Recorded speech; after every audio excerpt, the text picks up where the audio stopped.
हुशार बैल. कोणे एकेकाळी एका शेतकऱ्याकडे एक बैल होता.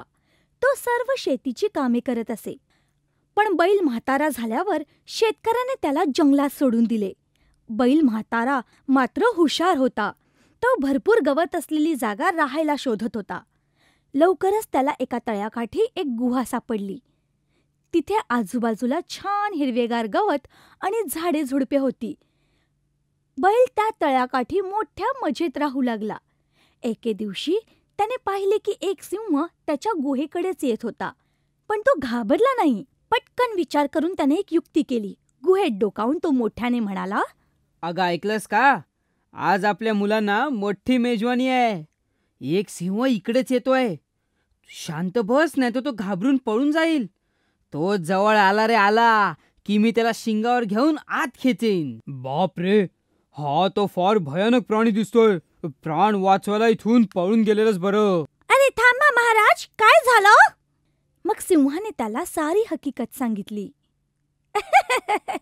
हसतोयस काय रे? त्याने तुम्हाला फसवलं.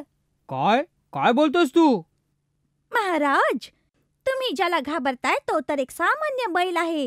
तुमच्यासाठी चमचमीत जेवण. चला, मी तुम्हाला दाखवतो. कदाचित हा खरं बोलत असेल, पण तो प्राणी विश्वास ठेवावा का?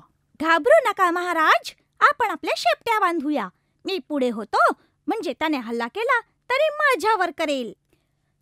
हे ऐकून सिंहाला जरा धीर आला. त्याने कोल्ह्याच्या शेपटीला आपली शेपटी बांधली आणि ते गुहेकडे निघाले.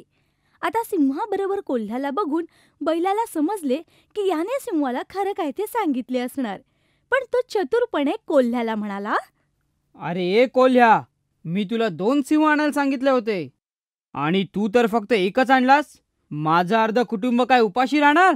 अरे बापरे, चला पळूया इथून. पळा पळा. घाबरलेला सिंह पळत सुटला आणि शेपटी बांधल्यामुळे कोल्हाही त्याच्या मागे फरफटत गेला. अशा प्रकारे आपल्या बुद्धीचा वापर करून बैलाने आपले प्राण वाचवले. प्रसंगावधान सर्वात महत्त्वाचे असते.